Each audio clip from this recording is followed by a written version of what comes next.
Welcome into the Paladins Pro Circuit. My name is Finch, and welcome in to yet another week of action. We're starting to get closer and closer now to the end of the season, so all these matches are more and more important. Joining me here to start breaking down all these matches, of course, we'll be in Europe here for the very first one, is going to be Goremizer William Goremizer Newberry. Gore, we have an actually legitimate big set coming up here. Yoinkers and Clownfiesta, I believe, is what we're going to be watching, and it's hard to think we can get a more competitive match here in Europe.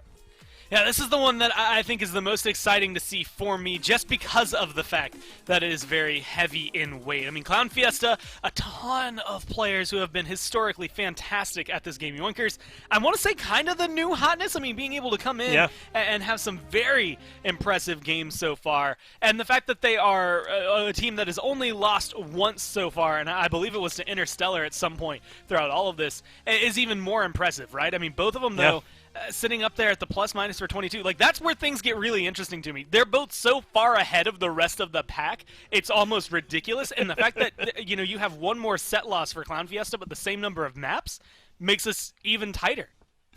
Yoinkers is one punch man, happy for someone they could use their full strength against, right? They're ready for this battle here. That's an exaggeration. I think Europe a little bit more competitive than I'm giving it credit for. But up here at the top certainly are these two teams, right? And I think that how these two teams end up faring is going to be huge for how the rest of this phase, and then obviously when we end up starting to move into playoffs and those sorts of things, how important that's going to be, Gore. So let's go ahead and start taking a look at which maps we're not going to see today. No Frog Isle and no Bright Marsh. Those are a bit surprising to me. And no Splitstone. A lot of the ones we commonly see taken off the table here. So we are going to end up in some ones you don't often see, like Warder's Gate here right at the top floor. And this is an interesting map. It's so much going on in the mid-fight. It is open. There's so many places you can go for this one. And then when you start moving through those narrow quarters, it gets tougher and tougher. This is a tough one to start off on. It's also interesting, I mean, like you said, we're going to Warder's Gate. My mind is stuck on the fact that Bazaar is still open, which is another map that is going to be we might make it there. We get to the point, where we get to go to a Bazaar. But I'm actually really hyped for Warder's Gate. But it might just be because I was just watching Bees play Vora on Warder's Gate. Like, it got me kind of in the mood for this map specifically. So I'm excited to see what they're able to do. A lot of the guys here for Clownfiesta as well having a lot of that experience, and we're playing under Bees for, let's say their World Championship as it comes through. So a lot that can come in, I think, for Clownfiesta, and a lot of interesting things. Of course, this is prior to Vora being released, so there's none of that available. And she's not even going to be available for a while, I think, to be able to see. It took us forever to get Corvus in here, but I don't know, it'd be some fun flavor. But either way, hey, speaking of Corvus, he's gone. Yeah, no big surprise that Corvus isn't here. Actually, neither of those big pocket supports are going to be here, right? So the Genos and the Corvus both removed. The Ruck is taken off the table, too. And I was wondering if we'd see the Sonara ban. It is. That means the flankers are wide open. Healers now going to come in a bit more of a premium, I think these supports are. And then what are you going to pick for your front line as your point tank in a world where there's no Inara here as well? Lots of stuff that have kind of been forced to think about here with the way these bans have gone, but Clownfiesta aren't going to think about any of it. Not think about front lines or supports. They want Maeve first overall. And you know what? I love it. I think this fits this team just better than anything. And specifically going back to Alex again, when you're looking at what some of these players have been able to do, Alex is the one you have to hone in on because he was there last year when Maeve was the biggest of metas that you could have for Maeve, and was able to bring it to the world stage and win with something like this. It seems like such a shoo-in to be able to pick up. Of course, there's also a lot of people on this team that can play it. It doesn't even have to go directly to him, and I think that makes it fun. She's also a really good flex pick that we've seen less and less just because of the strength of Hitscan lately, but because you're going up against Yoinkers and this squad and the roster that they're bringing in, there's not as much or as many players, I should say, that are going to have controller play, and so this Maeve is going to maybe work a little bit easier against them. Well, it's going to be the hope, I would think, here in this one. You mentioned Alex. I think you also got to mention Ninu when you're talking about this Clownfiesta squad. and what these two have been able to do as like a duo, a tandem of damage dealers. Everyone, I think, has struggled to try and keep up with them, except for Yoinkers, as Grover comes in. So Gore, both of our supports have now been selected, right? The Damba and the Grover here for this one, and these are two with potentially big ultimates, right? The Whirlwind could potentially be huge, as well as this Dread Serpent. Plus, Yoinkers have already gotten the Ash to go alongside it. I wonder if they planned her to be the point tank. I mean, oftentimes you see her do other stuff, right? She's more like the off tank, but until we see someone else come in, like this Rom, then we won't know, and that's making me think that maybe now we got a clearer idea here. And this, again, it just works well. Ash, when it comes down to it, is just better, I think, in my mind, of the two, I should say, at being a point tank, especially when Inara is gone. She does a good job holding her own, especially against someone like a Barrack. She's going to be able to knock him around. She's got her own shield. If you want, you can go for some cards that maybe power that up and enable it a little bit more. But also, Assert Dominance is just great for holding on to an objective. The best ways to deal with Assert Dominance, though, Finch, are, you know, the commander's grab and overpower, or maybe the more common, older version, the hook that Makoa brings in. I actually really like this pickup to deal with the Ash. I see. Well, I was thinking, isn't Atlas getting like perma-picked right now? He's in almost every game. Not here, though, right? Makoa coming in alongside this Barrack. And now the Willow coming through, too. So, Gore, I'm starting to like this, right? They have this Maeve-Willow combination, a very mobile backline, and you should be able to largely trust Barrack with a Grover to sort of keep the mid locked down, right? While your Maeve and Willow, I think, ideally go to wreak some havoc. This is going to be an interesting matchup, though, because Andro, Vivian, at least from what we've seen, have been two of the top picks that come through. I think Clownfiesta are maybe one of the few teams that aren't going to prioritize picks like that. And so going for the Willow, going for the Maeve, I like the damage output they have. But even Makoa and Barrack right now are front lines that are on the fence, right? So a lot of their composition historically works and does really well together. Yeah. But Andro, Vivian are the new hotness, and that's going to be difficult. Yeah, good luck trying to dive Vivian, right? And good luck trying to deal with Andro when he's looking for you as well. It's tough, I think, going to be here for Clownfiesta, but I like what their composition could potentially do. All that potential turns to kinetic, right, Gore? If I'm doing my energy correctly, as we move into game number 1, Clownfiesta and Yoinkers.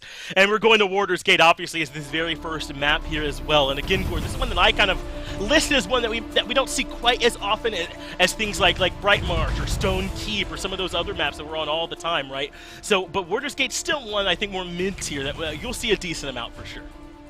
It's also, I mean, yeah, one of those maps that, like you said, it comes through and gives a lot of versatility. I think not only to compositions, but the way you can engage in the middle of a fight. It is actually the only map where you can go under the point and have like some loop arounds like that. I expect maybe Alex or Laji over here on the Andro are going to be able to showcase that, because that's where the flanks typically like to go to hide. Sometimes the tanks will end up going down there. But it's difficult because there's not as immediate cover on this point. You're kind of elevated, you get the high ground, but it comes at the cost of having two dinky walls on either side of you to really hide behind. It's not the best and safest place. Well, a good hook to start this off means that already the ROM is in some trouble, and that will indeed be first blood for Bolka. Clownfiesta off to a good start. I thought this would be Prosper and Laji up against Alex and Ninu, but so far that has not quite been the case. Ninu and moving along with this Makoa have already taken some of this to the other off tank, leaving that Ash alone to fall off the point, and that means Clownfiesta are already starting to rack up a little bit of percent courtesy of this Barrack. Laji now low. He's run right back into more trouble, but lucky Prosper was there. Bolka done, but Laji eventually was caught up too. Alex gets one as well, and this mid being well controlled. Accenture, though, maybe going a bit too far forward. No, it worked out perfectly. They put down Friezo. It's a double for Nino as that suit falls as well, and that leaves this lone ROM here, piloted by Goodlad to fall. Complete control from Clownfiesta on this first mid. No, I think I saw 2 out of 3. There might have been another hook that maybe I didn't quite get my eyes locked in on. But realistically, this amount of power comes from one thing in Makoa, and that is just very simply, do you hit your hooks? If yes, then you win the fight. Otherwise, things are just absolutely detrimental to you. It's one of the few things about Makoa now that really hurts. That cooldown is insanely long. That right there is a perfect example of how powerful that hook is. Etsu has no choice but to take the damage from Alex. See exactly what Alex can do. There's more of that damage you just mentioned as Prosper ends up falling a double as he comes around the corner to get Logi, and Friezo low falls to Cruncy, and yet again they get to collapse onto Goodlad in the back, at least dying on the cart to deny a bit of rolling. But this Clownfiesta squad is doing exactly that right now, Core. They're rolling, and Goodlad has not gotten to do almost anything on this ROM. Isn't he normally so much more of a nuisance? But I feel like this hook has punished him now twice, and he hasn't gotten room to do much at all. It's just so difficult. Now, all of a sudden, you're out of position. You're in the middle of the enemy team. By the way, the enemy team has a Maeve and a Willow and a Grover. Like, you're not getting out of there fast, and you're not getting out of there healthy. Rom, I mean, Goodlad may be lucky enough because he has such a large health bar that he's going to be able to survive some of it. But unfortunately, he can't survive everything. Trading himself for Exentra there might not be such a bad look, though. Obviously, Goodlad will be back soon. It cost the ultimate from him, though. But Ninu is still going at Jag Falls as well. That means they need this ROM back up, but he's still in spawn. The cart moves in, and it was not worth. Clownfiesta find the 2-0 to start us off here on Warder's Gate. It was a good example, though, of why this ROM's a great counterpick into Barrack. Being able to destroy his dome shield with your ult is sick. Unfortunately, like you said, it cost him his life, and he wasn't able to respawn in time. I also want to give a shout-out. Like, there's been a lot of Ninu, a little bit of Exentra, Cruncy, Alex. Bolka's doing a great job. I think being able to have a support that gets 15,000 damage, more than 4 members on the side of Yoinkers, by the way, is already solid. But all of that plus the healing Grover has, it's something that the champion brings. But Bolka in the perfect presence, really good positioning as well throughout that last engagement. That really just kept them overall better off. I mean, just in the loop, they all got healed up. They never felt in danger, and you saw he was just about 1,000 healing above this Moldamba, which is not easy to do when you're up against someone like Damba. It's not at all to do better healing numbers. Usually, with him on the point, he's got such easy healing, and yet again, Clownfiesta onto the mid easily. Logi falls first this time, between Goodlad still out there somewhere. Let's see what he can find. Nice stun from Volka, but he's the only one here, so Friezo able to disengage. Ninu, though, eventually cleans up that kill. Whirlwind being used on the point to keep everyone healthy, and boy, does that work. Prosper goes down right away. Goodlad's been stunned. It's a double for Alex. In the backline, Cruncy gets one, too, and just like that, Core, another mid-fight one-handedly. It feels like Yoinkers can't even get their feet set. I mean, it's not often I get to talk about how a team had comeback mechanic and they were only able to get 3% on the board. That's I mean, one tick. Even standing on it for 1 second is going to give you a little bit more. But yeah, like you said, you get 1 tick there for Yoinkers. And Dread Serpent to come through. I mean, a lot of this is going to be defensive play, and if they can get a good wipe, they'll finally slow this game down. But Finch, we're only 5 minutes in, and it's a 3-0 that you're staring down if you're Yoinkers. You've got to turn things around fast. And this just feels like Clownfiesta know their Warder's Gate. They know it well. That's what it feels like to me as well, Gord. You're right. 5 minutes of dominance, essentially, is what we've seen here so far.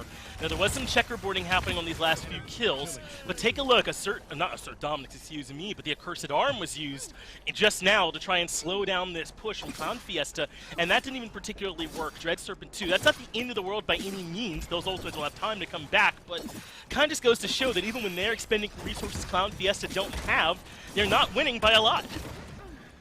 Unfortunately, you see Alex. I think this is like such a high damage duo, but again, a lot of it does require, well, Maeve doesn't necessarily need her bonus damage, but it does help, right? On the back of a hook, you're going to be able to eliminate and eviscerate anyone from Yoinkers that decides to show up over there.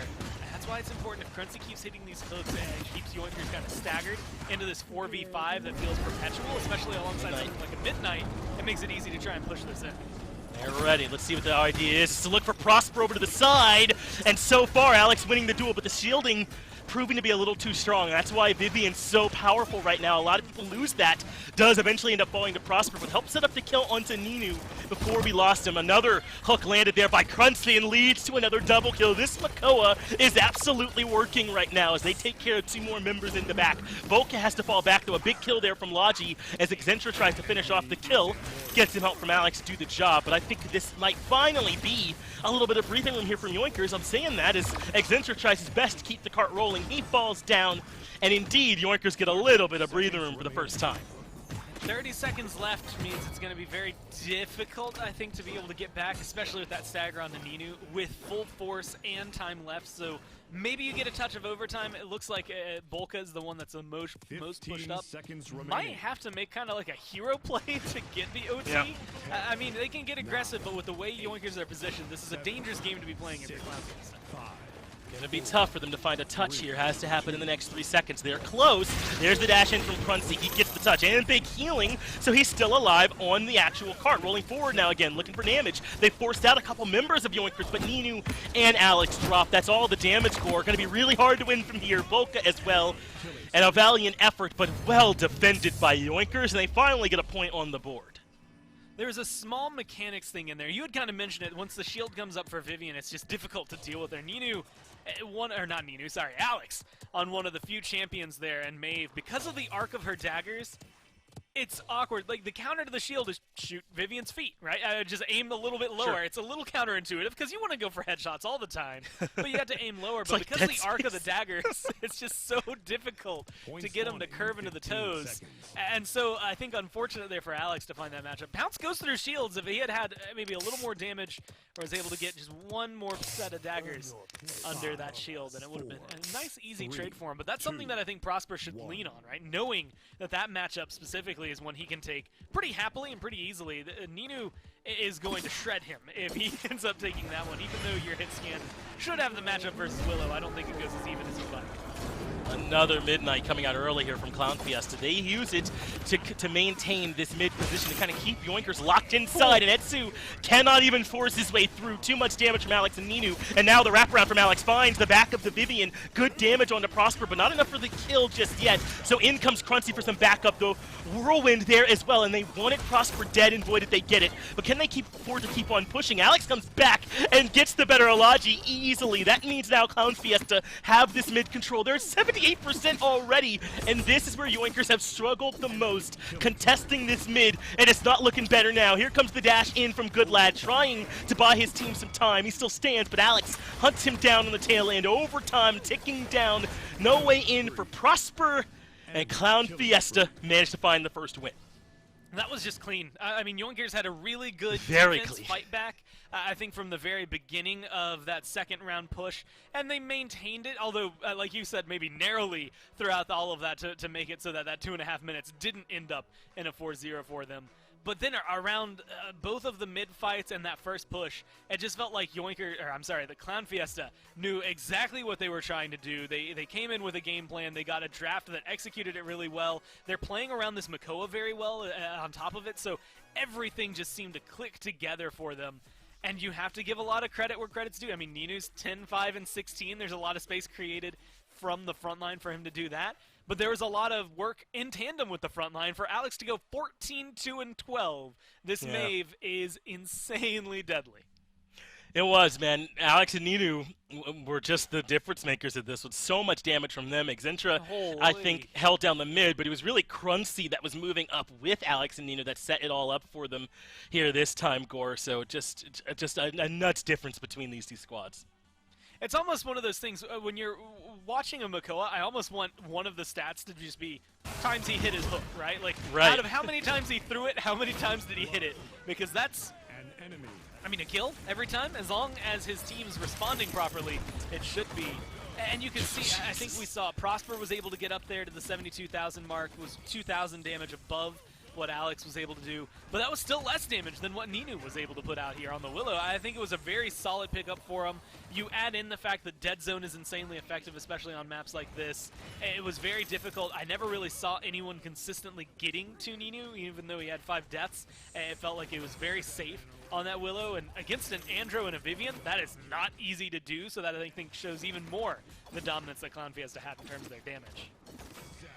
Gore, almost all of those clips started with a Makoa hook. That was the difference. As we're going into Bazaar much sooner than I thought. But I do want to say, I don't think all 4-1s are created equal, and that was not a particularly... I mean, that 4-1 felt like a 4-0 to me. You know what I mean? If your only one comes from one defense on the tail end after you've already been getting stomped, it feels like that. And like Warder's Gate, they're going to have to take that completely out of their minds and try to just focus on Bazaar here. Yeah, realistically, like, you know that's Clownfiesta's map. They were first picked there. You go to the second map specifically as a... Let's just reset it. You know what? That first one didn't happen. We're going into map number 1 now. It just happens to be loser's pick after this for whatever reason. Let's say they change the rules or something. You know, whatever it takes to jump through those mental hoops you need to get to feel comfortable with it. And you just hit the reset button, like you said, because Yoinkers, it was a lot of nothing that comes through. I don't think it should dissuade you from the picks. If anything, it maybe opens up that Makoa might be worth banning away from Clownfiesta if he's going to be that effective. Yeah. It's weird to say it because he has been so void from this meta for so long because of some heavy nerfs that just made him not feel as solid. It was cooldown, I think, on the hook. Recently, he got some back because when you Ancient Rage, you get the cooldowns of your shell spin and your hook back, so you're able to follow up and you don't have to plan it as easily as you used to. But it's so difficult to say not to, or to ban him because he's been so few and far between for teams to pick him up. Well, I don't have a problem with this Maeve ban at all. They first picked it overall for Alex last game. I believe it was Nina that was on the Willow, and they're saying, "All right, you got to do it. You got to do that to us with something else this time." Okay, we can't deal with it. So they take that off the table.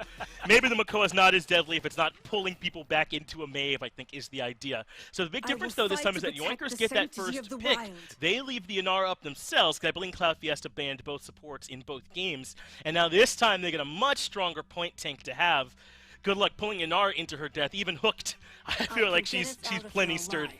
Stay close and that was the thing that was interesting last game was Yoinkers banned the Inara. It was just kind of like, huh? Like I was kind of curious to see what their plan was around it, and ultimately I guess we didn't really get to see what their plan was around it because it just didn't work. I think it was something maybe Warder's Gate specific though. Try to get rid of Inara. She controls that point very well. Barrack on the other side though, I think handled themselves very well. So I think Clownfiesta, if they wanted to, could just kind of hard pivot right back into something like the Barrack, go Barrack Ashe for a lot of control here on Bazaar.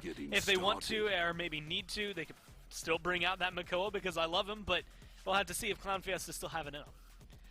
Thank you, though. I feel like I'm back to some normalcy. All right, Inara and Atlas, some frontliners that I understand what they're here to do. Makoa blew my mind last map insofar as I didn't expect that to be what happened at all.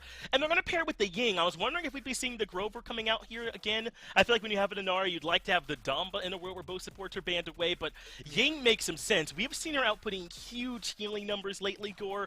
Not even so bad in terms of being able to provide help with that ultimate. Going to be another big team-fighting ultimate match you get against this Dread Serpent from the Damba. I think this puts Yoinkers in a pretty decent spot as long as they're able to secure some good damage.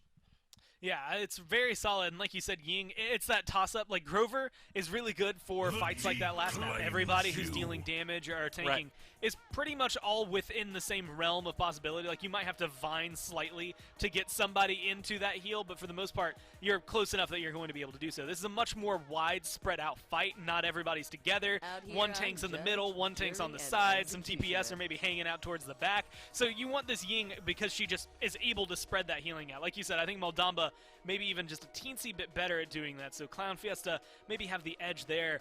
But then when I look at ults, like, you know, Damba's ult is solid, but when I look at Makoa, I look at Eevee, I look at Damba, I look at Ashe, I think resilience, and that means that Dread Serpent is slowly but surely going to fall off if Yoinkers buy that up. Whereas Illusory Rift, oh, it just gets better and better, baby. 600 healing per second, I love it.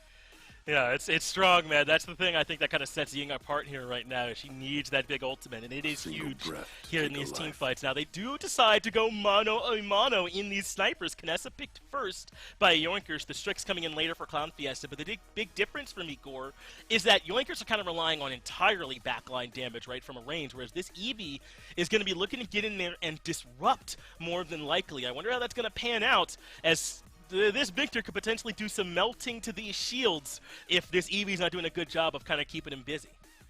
It's going to have to keep their head on a swivel, right? I think Kinessa's going to have trouble unless she one-shots Eevee, which is actually possible. Like, it's not easy to one-shot a lot of people in Paladins, but when their health bar is 1,800, it becomes a lot more feasible for you to just knock them out of the game instantly. So if you can get that, which I will say, Laji, known for their ability to aim in ranked, has played some insane Kinessa so far this year in the PPC, so definitely a threat, I think, over to whichever player they hand onto this. Alex and Ninu both fantastic Eevees, so it's not going to be easy either way to deal with. But Logi has a little bit of pressure, and the Victor, like you said, the hit scan presence that's coming down a lot from Yoinkers here with the Atlas as well is going to make it a little more difficult for this Wormhole Eevee to just exist. But as long as you're keeping their head on a swivel, it doesn't necessarily matter if you die. I mean, you can be 0-10 as an Eevee. If your team wins 4-0 because they were looking at you instead of the point, you're happy about it. Well, Bazaar is our map 2, and we're already moving out to the mid, the big, wide open box with multiple levels from which to contest. Keep an eye on where these snipers are, and it's Alex, the one that's piloting the Strix on the other side. Looks like a quick pause coming out from Prosper. And then Logi on the other side. You mentioned how Logi's been playing well with his aim and how he's going to be on this Kinessa. I think he's really got to show up here. Remember, between him and Prosper, I think Logi was the quieter one. Hard to say either one did well on the first map, but I think we need to see a bit more from Logi here this time. Yeah, it was definitely, you know, Prosper at least had the benefit of being Vivian, and in this game, benefit of being Victor, right? No matter what happens, you're going to end up in the top 2 of damage no matter what. And, you know, your worst case scenario is I got top damage on my team and was 2nd or 3rd damage in the game. Your best case scenario is I slaughtered everybody because I did 10 times more damage than the next highest. I think there is some pressure on, like you said, Logi to perform. You've picked up Kinessa. We know you're a good sniper, so you have a standard already set for yourself to make there it is. Sneak drops right out of the gate. Exactly what you want. Crunchy falls as well. The Makoa already struggling a bit more than we saw back in map 1, as Alex has been forced to fall back to Damba as well, and complete mid control here for Yoinkers. A lot of means of ingress back into this mid, but Gore, I don't know if there's time. 99% already. OT finally ticking, so Clownfiesta do indeed have a chance as the overtime manages to get reset. Prosper, though, trying to keep this Strix, piloted by Alex, out of the fight the best he can. Grenade goes down, and the point goes over to Yoinkers, I think, as expected once they got to 99. And just being able to hold on to it, like, you've got good healing, you've got good damage. I think this is something that's maybe more Bazaar-centric, but once you start a fight off with that kind of kill, specifically from Logi, it slows things down a lot for Clownfiesta, right? I mean, your DPS is just gone at that point. Your tanks, they can do a lot on their own, but you know, this Makoa that they've gone back to, it's really just a setup machine. If you get a hook with that, you need someone that can reliably follow up on it. Sniper, Eevee, honestly aren't going to be around you so consistently, and on a map like this, maybe not even have the line of sight so easily in order to find that follow-up. So maybe that's a little bit of a threat, maybe a misstep, I would even say, to have someone as movement-oriented as Eevee to try and be your follow-up, or as long-range as the Strix. Still, I think it can work out for the same reason that we see Yoinkers working out here, but it is a lot of pressure, I think, on Makoa still to perform. Well, Gore, you have a knack for the people you sang showing up in the kill feed right after you say it, just not in the right direction this time. Etsu gets the better of the Makoa, and now the Ash isolated in the back. Not a lot of fights that start off well if you lose both your tanks at the beginning, and this one is no exception. A minute now in the tank to work with here for Yoinkers. They round this final bend. The Eevee, as soon as she pokes her head out, Prosper's aim cursor is right over it, saying hello. They've got this even moving further down. The Makoa comes out, though, provides a little bit of shielding. Now the Ash out as well to slow down this push, but Goodlad trying to make his way around the side. Dread Serpent being used, perhaps just for Goodlad, even still not enough. Logic gets the kill into Exentra. Elsewhere on the map, 2 members looking at Goodlad, and the cart inching further forward. That forces Crunch to come back to the actual point, and a lot of damage landing onto Alex. He falls as well, and the cart rolls in easy as you like. Yoinkers get their response. Oh, how the tables have tabled. This is just the way it works, right? Yoinkers get a good draft for themselves. It feels good on this map. Prosper's 5-1-3. That tends to help a little bit as well. But Logi literally started this game off with a trade that I had said, like, it's going to be difficult if Ninu can keep them swiveling around and looking for him. But with the way that Kinessa was positioned, and specifically the way Ninu was trying to aggress into it, if you find a headshot like that at the beginning of every round, you take away Clownfiesta's maybe biggest asset. I think it becomes more difficult for any of them to function if you do not have this Eevee there. So if you can find that headshot consistently, you're 3-0-3 right now, just keep it coming up, then you're set. Even if you don't hit the headshot, Goodlad or Prosper should have the rest of the damage onto Ninu to deal with it. And once that Eevee's gone, I think this could honestly turn into a 4-0. You saw the Haven coming in. I think Ninu agrees. He needs to be able to live through that damage a bit more. Gruncy makes his way to the back line. Assert Dominance comes down as well, and this time it works out. Prosper falls first, but Etsu gets Ninu across the other side. Now the snipers have quite a bit to do, but one, Alex, has already been locked down by Good Lad, who's keeping him in the hyperbolic time chamber for a moment, not letting him be involved. But eventually he'll pay for it. Alex gets the kill. Etsu does get the Damba across the other side, and 63% found its way onto the Yoinkers side. But now Clownfiesta with a bit of control around this mid as they try to dare Yoinkers to make their way in. Yeah, it seems like they didn't get the message. You said keeping him in the hyperbolic time chamber. That's used exclusively for training, dude. He's going to come out a little bit stronger. You got to be careful putting him in there. Strix comes out with the headshot for that one. And I think that goes to show what Atlas can do in terms of lockdown. Normally you see that on a tank, so I think it was interesting to put it onto the sniper, but ultimately not come to fruition. Now it's up to this Inara and her health bar really to keep this game at a hold in favor of Yoinkers. Oh, this positioning from Prosper could be big, though, especially if he can get to Ninu, but Ninu makes it back into the corner. He actually gets the kill into Friezo elsewhere to get rid of the Ying, and still somehow Prosper can't find the damage. There's the last little bit, and Ninu goes down. He gets the double kill in the bulk, but not before the Dread Serpent comes out. But it turns into a triple. He puts down Gruncy as well. Exentra falls, and Yoinkers are right back into this one. They were having to deal with 99% for Clownfiesta, but now Yoinkers have control again, and Clownfiesta are not even going to find a touch. Gore, that's heartbreaking. I don't know if I want to chalk that one up to Inara's health bar. Inara with a good Ying behind her, I guess is the better way to describe it. Or Sure. if it's Inara with a good Victor beside them. I mean, Prosper logically, look, before Victor was even, let's say, quote-unquote, meta for everybody, this looked good for Prosper. I mean, he has been playing this pick. It has been banned from him for 3+ years competitively. I mean, it is one of the few things that you have to strip away and take out of his hands, because otherwise he'll just do this for your team, or I guess against your team. And unfortunately, it feels like, of course, as I mentioned him, it seems like he's going to be on the receiving end of a detrimental kill. But even now, I mean, he's getting so much work done and causing so much focus from Clownfiesta onto him. Two-man stun from Etsu gets him the kill onto Alex, though he is now stuck in a pretty bad spot against this Damba. Exentra will be the one that puts in that last little bit of damage. So, Yoinker's getting a little stalled here, running into a wall a little bit. And Gore, we thought it was really going to be Logi that made the big difference, and he has remained safe. He's on a 12 streak right now. But Yeah. Prosper, the one that finds him the big triple kill that connects into a 3-0 position for them. I think both of them have really stepped up on this map. Yeah, I think it's been solid for them to be able to showcase that. I think, again, the last map was not Yoinkers playing bad as much as it was Clownfiesta playing phenomenally, just like this one. Yeah. Is not Clownfiesta playing bad, it's just Yoinkers playing phenomenally. And this is what you get when you get to the top end, is you should theoretically have two teams. On some of the maps, they should go 4-3, right? On the standards, I think. If you go to Stone Keep, I'm not surprised if it goes 4-3. If you go to, like, Serpent Beach, which I don't think is in the map pool, you know, not surprised if it goes 4-3. But when you go to these fringe maps, you go to Warder's Gate, and then you go to Bazaar. If you choose Bazaar and you don't 4-0 on it, then you're not picking the right map for you, right? I think this is something that is more indicative of just the way these two teams are going to play and their style. Is making things fresh. I'm still surprised. I honestly expected this to start turning in favor of Yoinkers at some point during that tirade, and not once. I mean, they've been holding on very well here as Clownfiesta. They've done a great job of kind of keeping Yoinkers at bay. If I'm Yoinkers now, I'm trying to see if maybe you can get some ults charged up, because 3 are down for Clownfiesta right now as Ninu gets a double. Prosper and Friezo both go down. Though at this point, Clownfiesta have so much control, they get the successful defense.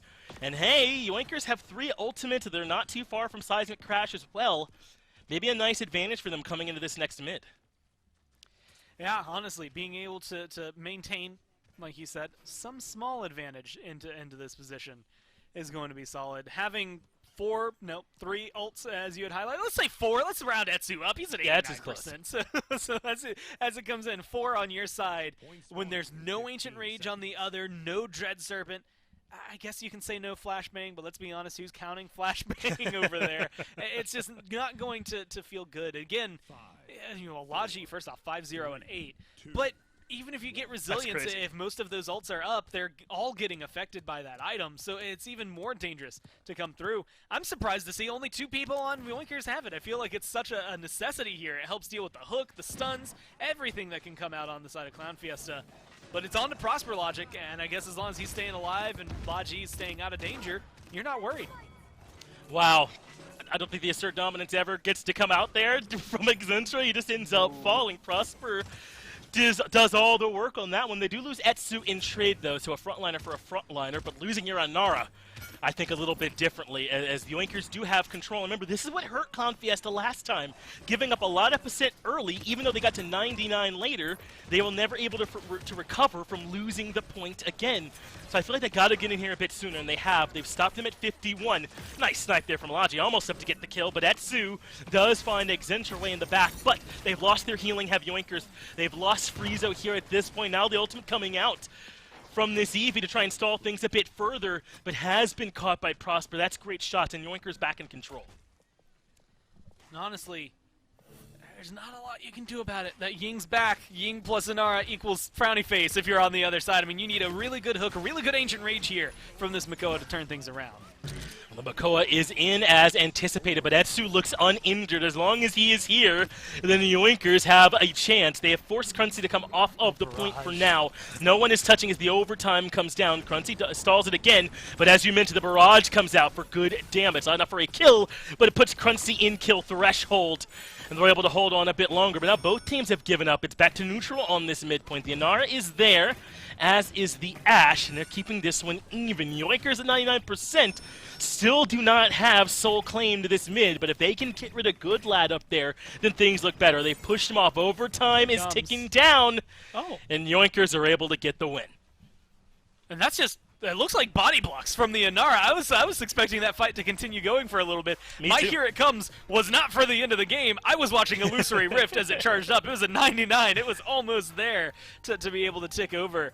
And that's really what I was looking at, is just once that button for the Ying is able to be activated, you get that ultimate, and it should be over. I mean, you have so much healing at that point, you just hold W at them until they fade away into existence and make sure you maintain control of the point. You're already at 99%, so you don't need a lot of room for that. And so you should be able to either A, find a kill, or B, turn things in your favor pressure-wise. Logi and Prosper, I mean, you had highlighted them, both of them being able to showcase a ton this game. 6-1 and 9 there for Logi, so a stellar game from the Knessa this time around.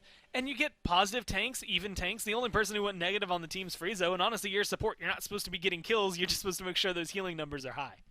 Exactly right. I think this is the kind of performance you can be happy with if you're Yoinkers. Maybe a little bit low on the damage there from Logi, but I think that's because he was playing safe and getting important damage out rather than just constant spread like what a Victor would get for Prosper, so don't feel too bad about that one.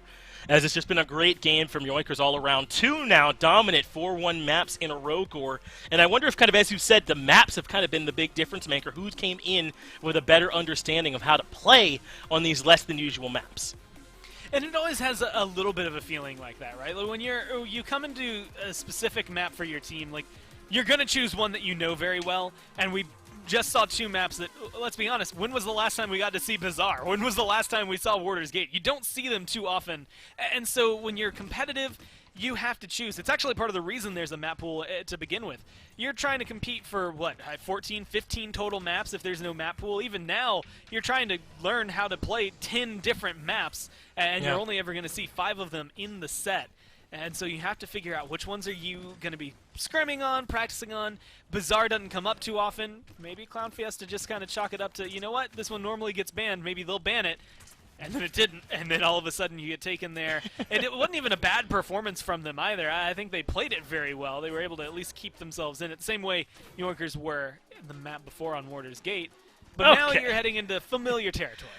Exactly. Back home, so to speak, as Jag Falls will be our map number 3. And Gore, is there a better point in the set for this to show up than Game 3, right? Because this becomes that sort of, that sequence breaker, right? It's such a critical map for both of these teams to grab this third map going into who knows what for map 4, because it can't be Bright Marsh or Splitstone or Frog Isle like it might normally be. It could potentially be something a little bit different. Maybe a Stone Keep could be coming up, but I think you really want Jag Falls in this set.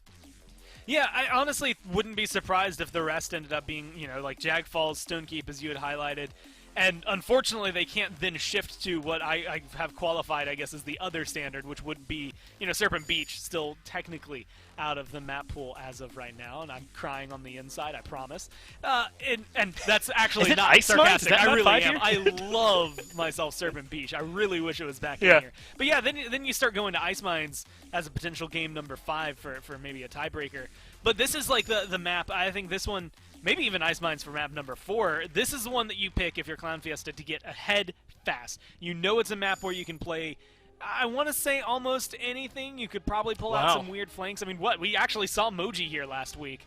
And so it is something where you can flex around and play around with what you have locked in. You trespass. Well, it's the Willow and the Maeve being banned here this time by Yoinkers. They've switched over entirely to denying Alex and Ninu as their draft strategy. Meanwhile, Clownfiesta continue to ban away the 2 best supports in the game and force everyone down to their next best picks.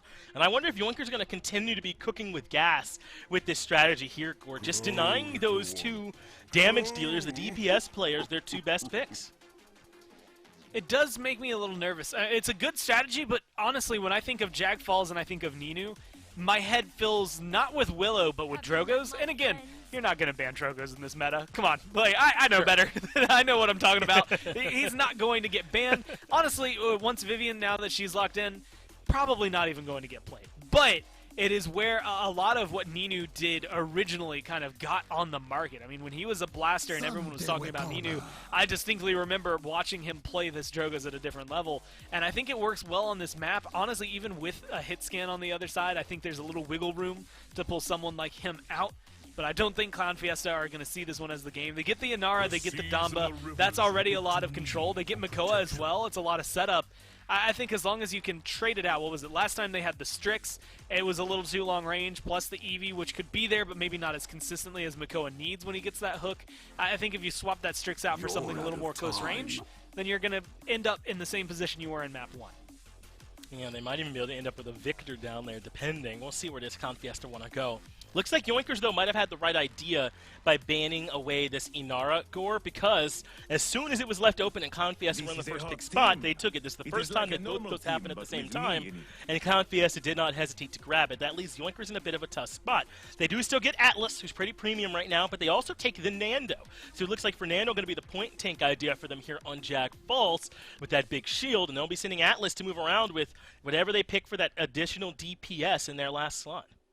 I'm looking at Grover's Blossom and Fernando's Immortal coming through. A lot of big circles that can save everybody, but I like this even more. So Cassie, she's not seen a whole lot. And admittedly, it's because, again, Vivian, Victor, they come through a little bit more, are probably going to be a little more consistent, at least in terms of hitting their damage. But Cassie, especially against a comp like what Yoinkers have right here, she synergizes well with Wrecker. A lot of people do. But you can also go big game. I think like Fernando, Atlas, and Grover already pretty tanky. Vivian, one of the more tanky, mainly because of her shield, carries that comes through and kind of DPSs. I think that if you go big game into this, you can have a pretty easy field day with the 2 tanks and give them a lot of trouble. Yeah, I wonder if that's going to be the idea here with this Cassie pick. I don't know why, but I was so sure we'd be seeing something like a Victor coming through from an Angor. What is your spot there, bud? Is the Canessa comes through for nowhere Yoinkers. On this screen. There's no That's Ruckus right, not anywhere. banned at all. Are we in Europe? Are we Yeah? sure? I don't know. It doesn't feel like Europe anymore. All the money looks different. Yeah, we're somewhere else. All the portions are smaller and reasonable. Yeah, we're in Europe here right now. That is the most true that I've ever heard. It's like, man, I ate a meal and I feel like I ate a meal. I don't have leftovers. I don't feel like my stomach's going to explode. And it's very accurate, at least of all the time that I got to spend over there. Yeah, that's a big one. Keep portion control out there, guys. So remember that one as Canessa comes through. So it's very much a backline here for Yoinkers, right? The Vivian and the Canessa got to be supported by this Atlas Fernando up front. Meanwhile, this Eevee, I think, here on Jag Falls is a chance to cause a little bit more havoc than it did back on Bazaar. If it can wrap around in these fights, it's going to be a hard one for this Canessa to deal with. Yeah, she's going to suffer. And I think there's more like the map's kind of playing against you, the team's playing against you. Like, there's a lot that can shut this Canessa down. There's also another opportunity for her to just find a headshot onto the Eevee and then find a position where maybe this Cassie can't do anything against her, right? So I think there's equal opportunity for her, but that equal opportunity isn't as great as she would really like it to be. The equal is not equal in this case for her. There's a slim window where if Logi can just do what they already have shown they can do last map, if they do that again, then it'll absolutely work out. But you have to play out here statue side. That's going to make things a little more complicated, I think, for the Kinessa. You could also play through here. This is where we see like a lot of Victors and a lot of Cassies, the long-range regular DPS come through. But I think you're almost pigeonholing yourself. With the amount of zoom that the scope has for Kinessa, it's a little difficult to make that one work as well as doing something like outside by statue.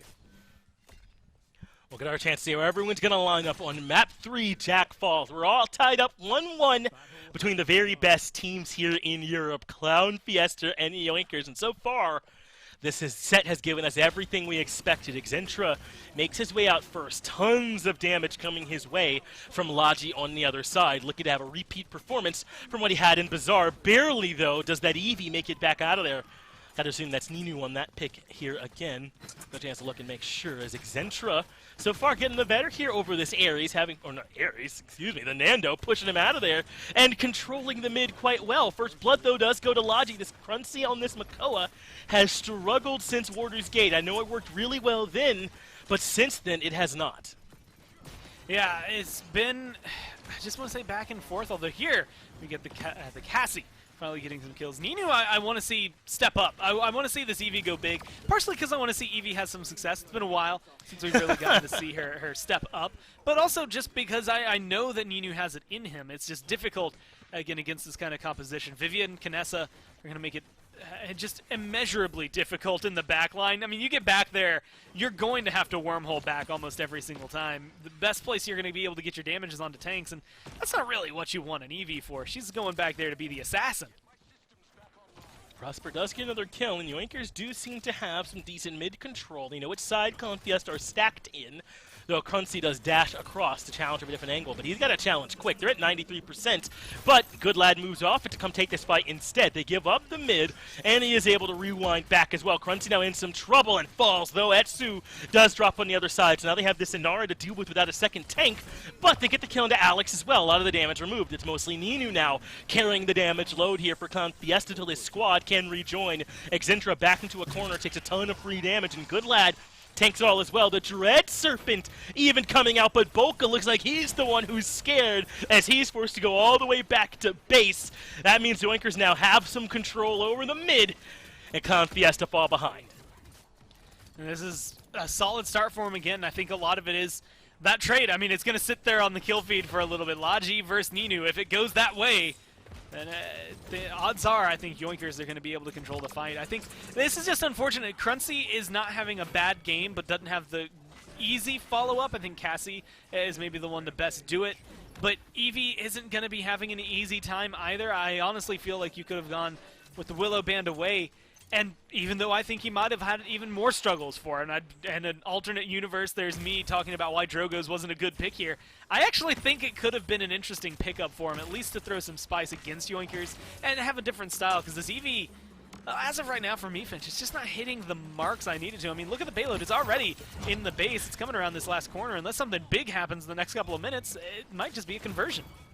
Yeah, this is a breakneck pace that's being set here by Yoinkers right now, and the kill still favoring them as Friezo gets a double kill into Cruncy and Ninu. Hard to find more important targets than that to kill, and maybe we have now. Alex drops thanks to Etsu. Still some challenge onto the actual cart coming out from this Inara as Good Lad steps forward for a little bit of dismounting. Not the biggest deal in the world here at this point, as somehow Xentra is very comfortably sitting back there. He's found a bit of a position where the DPS can't get to him and has Clownfiesta's DPS holding back everyone else at those sightlines, but the cart continues to roll. Xentra is forced to come out and falls. Ninu gets Good Lad in trade, but Etsu's still here and plenty healthy as Cruncy falls too. That means now the DPS have to come forward to contest, but they can't quite do it. They're starting to fall to Logi in the back, a double for both of the DPS for Yoinkers, and that means they get the conversion. I mean, that was just clean, right? They just keep the pressure that they already had going for themselves up. and pushed against them. And, well, I mean, Bolka's getting consistently killed, 0, 3, and 4. Cruncy's getting killed off too often. Laji, this is the second time in a row that they've had 0 deaths after the first round. I think the second time in a row, Prosper's only had 1 death after the first round. So you can see where a lot of their, I want to say patience is, or presence is coming from. Yoinkers are doing a great job at keeping those backline alive and letting them get the job done. And it's just, it's troublesome. I mean, Alex isn't able to have a lot. I haven't really had much to say about the Cassie, neither positive or negative, which honestly might be worse. Like, at least if you see something going wrong, you can change it. But if at the end of the day things just aren't working out for you because the champion just isn't really doing too much, there's not much you can lean into other than maybe trying to change your positioning as well to figure things out. But this is what Laji can do, is just has the patience and wait for this Eevee to make a mistake. Early control in this one from Clownfiesta. Fast cap certainly not hurting him in that regard, as Prosper at least trades his life for Exentra. That's a pretty big one to get there to slow down this percent being racked up for Clownfiesta. That means now a little bit of Etsu can make his way through. Laji again showing up, gets the kill onto Crunchy. It's a double as Bolka falls as well when the world needed him most. Laji is showing up, and Good Lad, as he's been known to do, is putting Alex in the fridge for a while. The roll backwards guarantees death, and Yoinkers now have the mid control. Now this is where, and maybe I'm getting ahead of myself, but honestly, I'm looking towards any other map that's available. I think I'm banning this Kinessa. I think I'm letting a Genos or a Genos or a Corvus through, if I can get the sentence out, and banning the Kinessa over it, right? I just think she's brought so much value to Yoinkers that it's so hard to argue against letting it through. I mean, or to argue for letting it through. It's just so difficult to say, yes, this Kinessa absolutely should go to Laji again. We have nothing to worry about in those cases. Prosper shouldn't have chased there. Alex gets the better of him. It doesn't matter if Good Lad can kill 2. Alex comes in low and falls, and Good Lad, very nearly getting a quadra here at this point, is putting the last bit of damage out. That means he only has to worry about getting rid of Exentra, and they do it. That means now overtime ticks down, and Yoinkers move up to 3-0. Since Order's Gate, man, Yoinkers have been unstoppable. I mean, this is, look, your tanks are on a 13 and an 8 streak. Good Lad is responsible for a majority of those kills in the last fight. And, you know, Cassie was probably a little low health from the engagement before. And that Inara wasn't all Atlas, so there was some help going through. But this Atlas is just putting in the work. Someone who, I feel like 10 weeks ago, which, by the way, it's ridiculous I can say that, but 10 weeks ago, you know, we weren't even looking at twice. Atlas wasn't even part of the conversation, who has just escalated and showcased why he's still an insanely good pick in the right hands. I think just showcases here why Clownfiesta, I think, are struggling a little bit. Yoinkers, if they can maintain this pace, and it doesn't matter where we end up going for map 4, they're going to continue to stay in the lead if they can keep this breakneck speed up. And we've seen now, I think, this Atlas 2 maps in a row show us his ability to kind of put one of the enemy DPSs on ice, so to speak, right, with that lockdown that he has. He will drop the ultimate here on the cart, and suddenly the kill's starting to favor Yoinkers here a little bit. Alex and Nino both go down. Crunchy, Bolka, and Exentra all there to follow. That's a wipe, and Yoinkers can keep this cart rolling. Now on the precipice of finding a 4-0 here on Jag Falls, and who is at the center of it again, except for Good Lad Core. He's had a great 2 maps in a row now. Yeah, I mean, now you're in a position already in the base. Once again, a minute left. You're dismounting people and causing them to retreat under their base within steps of the door. Crunchy, look, that's just not a good position to be in. You have to, I think, use the Ancient Rage there as well. I mean, there's no way to walk out of that feeling good. Where all these kills come from, though, for Clownfiesta. Maybe they can hold on here after all. Good Lad in the back now is the only one here after his partner Etsu dropped. So, yeah, he'll just throw his life away at this point. So that's huge from Clownfiesta, Gord. Now, only 30 seconds for Yoinkers to basically reseed this final choke point. And touch, again, not the easiest thing in the world. Especially where the payload is. It's weird because it's a multifaceted. When it comes around that last corner, it's almost, not impossible, but it's very difficult for the defense to hold it back then. Once it's inside your base, there's a lot of weird angles that the offense can take that just causes a lot of trouble for you. But now that they're not in there, then they have just as much trouble getting into the base that the payload should have had the first time. And you have to take some of the weird angles, and you can probably find your way in. They do get overtime, but it's definitely not going to be easy. Yeah, I think it's just Etsu that's on it as Ninu falls in the back. Etsu, though, having to give up on this positioning sooner rather than later. Only he and Goodlad are here to try and keep this going. Etsu drops Goodlad right behind. The overtime ticks down. And Clownfiesta to find the defense. So that's been the order of the day, hasn't it? It's been a 4-1 favoring the team that's in control, and maybe we'll have a third. It always goes, 3-0 to 3-1 to 4-1. So good track record means Yoinkers right here, right now, could put it to right bed. where they want them. And honestly, it is...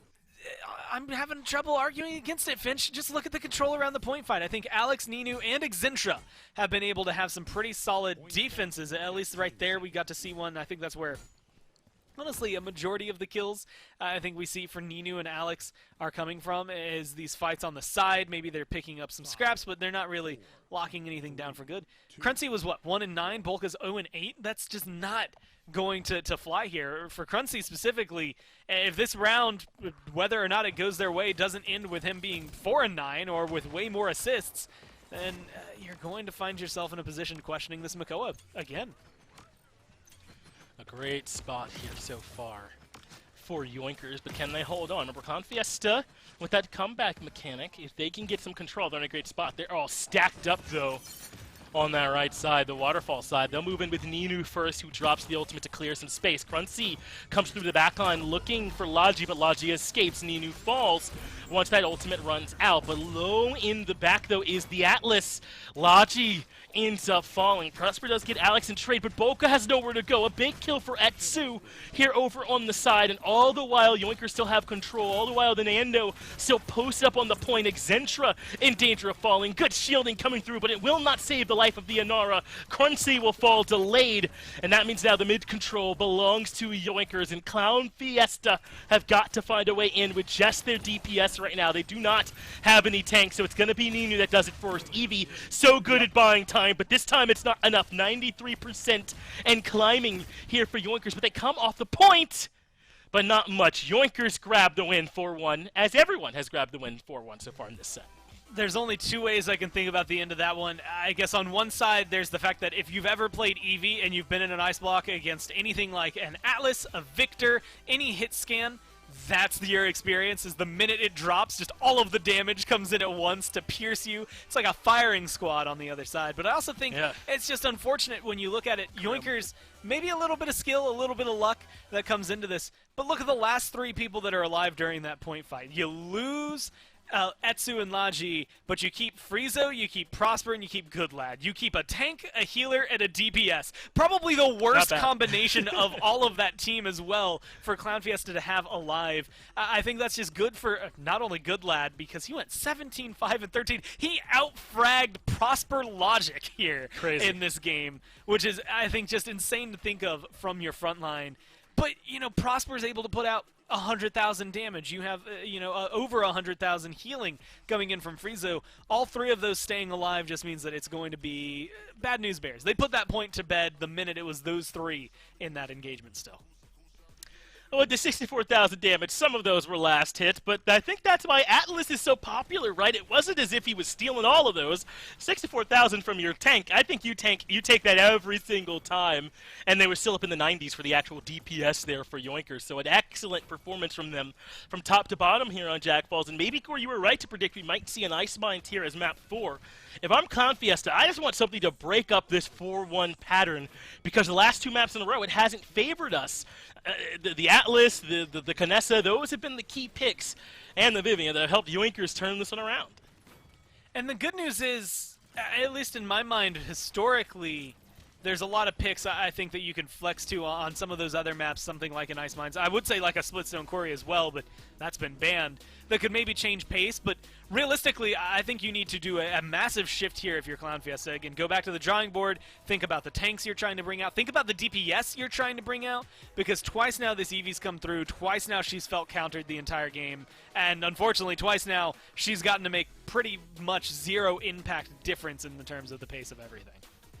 It's not been great these last two maps for Clownfiesta, but anything could change in map 4. Real quick break, and we'll be right back.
Welcome back to the Paladins Pro Circuit. We are still in Europe, and we're still watching the best of the best here in Europe clash. Clownfiesta and Yoinkers are right now 2-1. They've all been 4-1 up until now, Gore. And as we start to get ready here for map number 4, I wonder if another 4-1 is in the cards. These have all been very even, and I don't think this is a tremendous surprise. Ice Mine's coming in to try and break up this pace.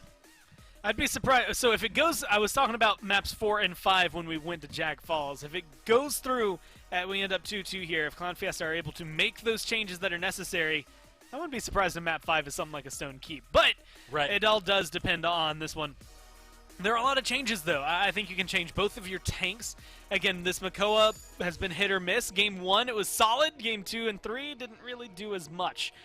So I think that's a small spot you could maybe change around a little bit. The EV as well, we've been wanting a little bit more out of. Maybe would do well with a different off tank. Maybe would do, Makoa would do well with a different flank behind him. I think that's somewhere where they can make that pivot, because Yoinkers probably going to end up banning the Maeve again, and honestly, that's just going to limit down Alex, although they go for the Zen, so maybe opening up that conversation. Yeah, maybe they just think that Zen is a bit scarier on Ice Mines than the Maeve is, and I think I'm at least a little bit inclined to believe them. We've seen Zen do a lot of stuff with Yomi and Guillotine on this map before. He's looked nuts, getting multi-kills left and right, so I don't think I'll complain about Yoinkers too much. Plus, they left the Inara open this time, and Clownfiesta don't take it. I think Yoinkers kind of got to get the best of both worlds in this one, because they managed to ban away both Alex and Ninu's champion pools, and they could still come back around and take the Inara if they wanted. Yeah, and I can't think of many reasons not to. I mean, she's one of the best tanks in the game, period, on this map. She does just as well. This Atlas has been game-changing as well for Yoinkers, so I think that's a very easy pair to be able to scoop up together.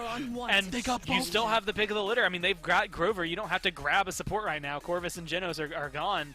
So instead, you're going to be looking instead for, are we going for a Moldamba? Do we maybe want to go for a Ying again? Because that worked out pretty well for us back on Bazaar. Yep. I think you have that flexibility to really play with what you have here for Yoinkers. I don't mind this at all from them, right? They basically get to wait, and because they've gone to the shortest champ pool, right, which I think is frontline perhaps, and they know that there is another support that will likely go here for Clownfiesta, it's relatively safe for them to potentially come back around and still get even a Vivian if they wanted on this composition, right? Yoinkers are in an excellent position. Clownfiesta do go back to that frontline barrel.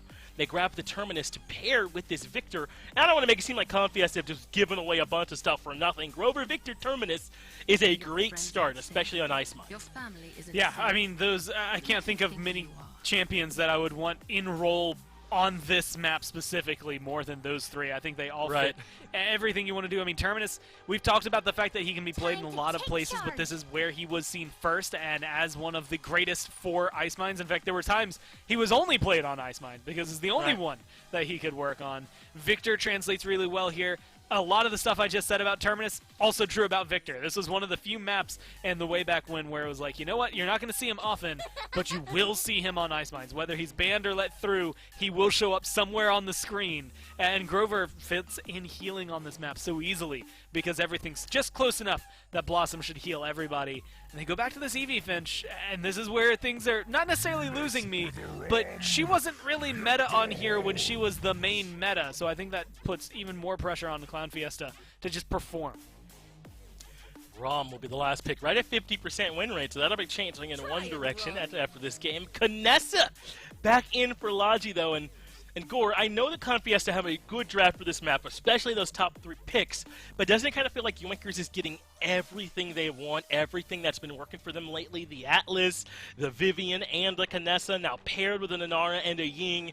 I don't know, for some reason I'm a bit worried about Clownfiesta here, just because these are the picks that have helped Yoinkers kind of right the ship. It really is, you know, Yoinkers come through with a 5 out of 5 squad, right? Everything about it I love, all of their champions. And the fact that, you know, again, it was Stigma in North America that did it first that really got me to love it. But knowing what Logi can do on this Knessa, I am not going to doubt the prowess that it can bring and the change that it can bring for your team. And when I look at it, Clownfiesta, they're knocking a solid 4 out of 5, right? I love everything save for the Eevee on this map. And, you know, maybe Ninu, presumably playing it again, is going to go ahead and change my mind on that with a stellar game. but I don't know if she's ever been very consistent on this map. It's just difficult to get a good flank going as an Eevee. This is one of the few ones where you would never see the Eevee Mave in the PPL, right? It just never came through. You would see teams go to things even weird like Drogos that would be picked. You'd see Dredge get picked up here. The blasters that, you know, maybe are a little more off-kilter, but worked well on this map. Even Bomb King, I'm actually surprised to see anybody, as far as a blaster goes, above someone like BK. And so this Wormhole Eevee has to, again, just showcase to me that she is worth it over all of those others I just listed. Well, map 4 will be Ice Mines. We went to Warder's Gate, we went to Bazaar, Jag Falls, and Yoinkers now on set point on our final, potentially, map of the day. Now, Good Lad making his way around on this Atlas pick. He's looked great on it so far. Got that triple kill. I called it almost quadra last game, Gore. We have a word for that, actually. It's a triple kill if it's almost a quadra, so probably should have just said that one, as early on, Yoinkers have a little bit of a percent lead here. 27 in their back pocket here already, as Logi has damage from range, as he has basically all set, and he finds first blood, putting down Crunchy, and it's a double. What was that, Gore, about maybe you ban this Canessa? Well, they didn't. It's 2 doubles to start the fight off. Prosper gets the 5th, and Yoinkers with complete control. You know, and some would call that almost a triple as it comes through. Just good. I think overall for Yoinkers. One day I want to be able to say that for a pentakill they get a quadra kill +1. Just to see how it goes through. I mean, look, it's Ice Mines. You just don't fight against that, right? If you lose 2 kills at the very beginning to one person, a double kill on this map is usually enough to start pivoting things in your favor. To then follow it up with a different teammate getting another double kill, it just means that there's no chance for Clownfiesta to double touch. They might be able to get that opportunity, and I'm just going to go ahead and say future rounds if they're down 2-0, or if they can maintain this in a 1-1 position, then they could easily find themselves some fighting potential. But they have a minute 50. I don't know. On Ice Mines, it giveth, it taketh away. It's pretty easy to defend, but also very difficult at the same time. It's insane how polarizing this map can feel. And if Logi or somebody can just open this back up for them, I expect we can see that payload going in the next minute and a half. It's so interesting, right? Ice Mines has all these positions where it feels impossible to move into them or to defend them, as Seismic Crash from Etsu gets in the kill into Excentra first, then the ultimate he's going for it too. And now Prosper's gotten Bolka, Alex, and Crunchy. And Gore, it's a wipe! I want to break down the map some more, but we don't have time. Yoinkers are once again on the onslaught and starting to move down to see what other ground they can take. And I think that's a perfect example. You get a really good defense from Clownfiesta, feels like it's unbreakable, and then Yoinkers just decide to pop off. It's simultaneously easy and difficult to hold on this map. And I think it is, like, it's progressed so far since, you know, like the first times I've gotten to see Ice Mines years and years and years ago, where, you know, you would see 4-3s. It was guaranteed 4-3 for a long time. Like, if you went to Ice Mines, you could buckle up because you knew you were here for another 20 minutes after the first round. Like, it would start, and you could just relax. The first 3 rounds didn't mean too much. It was always for the end. That's what teams drafted for. But now people know how to 4-0, and look at Etsu. I mean, he's getting aggressive. He's 64% back on that Seismic Crash, and they're still picking up kills right outside the base. Good reposition from Bolka, but I don't think Excentra has quite that same option available to him as Yoinkers find the conversion. I thought Ninu was close enough for the touch there, Gore, but I think not quite. A couple extra kills going their way, and Yoinkers now in danger of a mid into conversion and just winning this set. That was maybe the most awkward moment I've seen. Ninu unfortunately blinks forward, and it's just a little too far, just out of range of the payload. And in that 1 second that they had blinked, the payload converts, so when they blink back, it doesn't stall anymore. I think that one's just a timing thing more than anything. Yoinkers maybe getting a little lucky with that one going, although Etsu didn't seem like he was in any danger, so it's not like he was going anywhere anytime soon. And this time around, Finch, the only big difference coming into round 2 from the last 3 games is that Prosper Logic is the one who hasn't died, and Logi is the one that has 1 death on their line. So ultimately, you end up in the same position. It's just a little bit of swaps there for the DPS. I don't expect them to change much in how they aggressed onto this point the first time.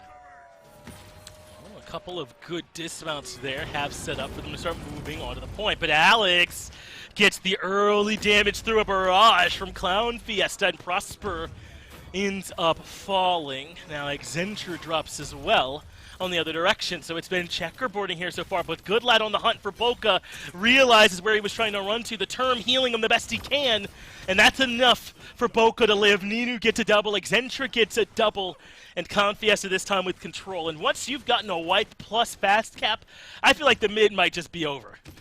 Yeah, we can go ahead and start talking about the push. I really, like, Anara, is she going to be able to walk all the way up there? No, she's the slowest tank in the game, so there's no way that you're going to close that gap. You're spending your time figuring out how to maintain this aggression. This is already a good start, I think, from Clownfiesta. It's not going to get stalled at the very beginning the same way we saw there for Yoinkers, so it's going to start rolling down the hill a little bit faster. But then I'm looking at Atlas, Vivian, Kinessa. A lot of hit scan, long range, and this part of the map just loves that. I mean, I expect to see both of these carries have just stellar slash lines at the end of this. I mean, they should be able to get free damage just from the push from Clownfiesta. And so this is maybe a better way to take it. I actually like the idea of Clownfiesta falling back to force them into kind of a choke point, to force them to kind of collapse together and maybe find some kills in return. Yeah, kind of using the architecture of this map against them, forcing the team on defense to push into Ice Mine's difficult map, I think. And that's kind of what you were alluding to earlier, right? It's the kind of map where it is so inherently difficult that you can kind of shift the burden back and forth depending on how you play it. You know, I think there's some interesting ways to use this map, even when you're on a specific side, to kind of hurt the other. Well, now it's just the patience game, right? Can you make it back? Oh, Finch, I have bad news for Clownfiesta. It's Ice Mine, so it's not often you get to see it. And it's weird because last time for Yoinkers, I was mentioning it in a way that, of course, they could get back, right? It was just finding that opening kill. I think Eevee and this Victor, especially with a barrage, can find an opening and kind of force an opening. But it's the follow-up afterward that really makes the difference. Especially when you lose Excentra, you just use all of your barrage charge as well. I don't know if there's much left for this. 50 seconds. Oh. It's been a while since we've seen one, but a good Eevee backdoor is overdue at this point. Used to be Frozen Guard was the map. Maybe you can bring it to a different ice map and try to find it here. If Ninu can get back there safely, maybe we'll see that payload moving. You know, Gore, I was panicking trying to figure out what this wolf was, but that's just barrage. He's got a skin on. I'm understanding what's happening here, bud, I promise. I'm keeping up as Yoinkers have Clownfiesta in a miserable position, as you already covered. So the ROM, it will try to move in first, but Prosper has too much damage. Now, we'll see exactly where this ROM can go. Logi up close with the scope. I don't know how he made sense of that. I sure couldn't, but he got the kill either way. And that means now they're in such a favorable position. 5 seconds on Ice Mines is essentially no time. And there is the defense for Yoinkers. I get to go on my soapbox about how difficult it is when you let the other team go up 2-0, because a defense puts you into a 3-1 mid fight. But hey, we've come into this 3-1 different than all the other maps. That's it wasn't true. a 2-0 into a captured defense. Well, I mean, it was a 2-0 into a captured defense. It's just the defense was on the team with the other advantageous point. Yeah, that came through. It wasn't the victorious team going up 3-0 and then 3-1. So a little bit of a different path, maybe the same result, I don't know. It depends on how they change around here. They have the reanimate already online for Excentra, but the big pressure they got at the beginning of the round wasn't that Excentra got that second life. That was just assistance, maybe a cherry on top of what was a stellar barrage from Alex to really lock down a couple of kills. That's not available here. 46%, it's a fast-charging ult. Victor does a lot of damage. But not having that available when all 5 ults are available for Yoinkers on the other side does make things a little shakier. Any amount of damage you're able to do here as Clownfiesta is about to get nullified by this Illusory Rift.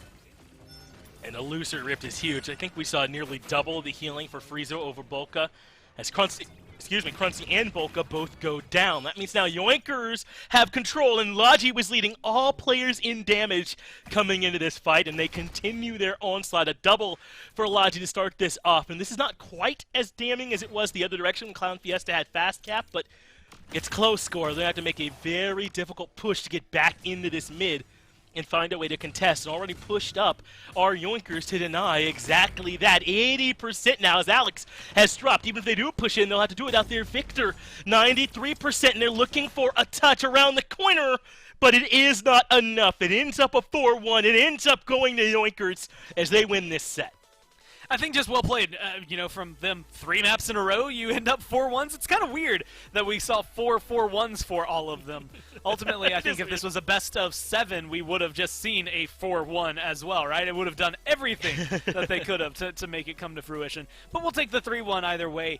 I just think that the drafts were a little weird overall from Clownfiesta. I think they were trying to force a couple of things that maybe against other teams would have worked out, but just didn't here. Ninu, even though they're 5 and 8, didn't quite click for me on the Eevee the last couple of games, even though it's been a stellar Eevee in a lot of the last years. I just think she doesn't do as well on some of the maps, I think namely, but also just some of the pairings that they've been doing. And when Good Lad goes 12, 2, and 10 on Atlas, that's also a pretty bad sign on the other side. It's not great, is it? Look at what both their tanks are able to do, 50 and 48k. Ninu was matched very closely by both of the tanks on Yoinkers, and that's not even discussing how much damage Logi and Prosper did. Not a great recipe, I don't think, Gore, for trying to find a victory. And I think some of this does come down to the composition, doesn't it? And I think that Clownfiesta started to struggle after Warder's Gate in figuring out a way to get past this scope from Logi in the backline, how to get past all this front line. And I don't know if I've got an answer for him either, Gore. A lot of people have struggled up against the Yoinkers the same way, so I won't come down on Clownfiesta too hard. I almost want to give more credit to Yoinkers. Like, Clownfiesta, again, it's difficult to take down Yoinkers as is, but Yoinkers made the right adjustment. I didn't think it would be as damning as it was, but, game 1, they lose it 4-1, and then from game 2, game 3, game 4, all of their bans were Willow plus Maeve, except for this one, which was Willow plus Xin, and that's just because Xin is a little bit better than Maeve on this map. You want to ban out one of those flanks. I think they targeted the right players, forced Ninu onto something uncomfortable, we forced Alex onto something that wasn't going to carry as hard as that Maeve did in game 1, and unfortunately for them, it didn't quite make the shift I think that they wanted it to.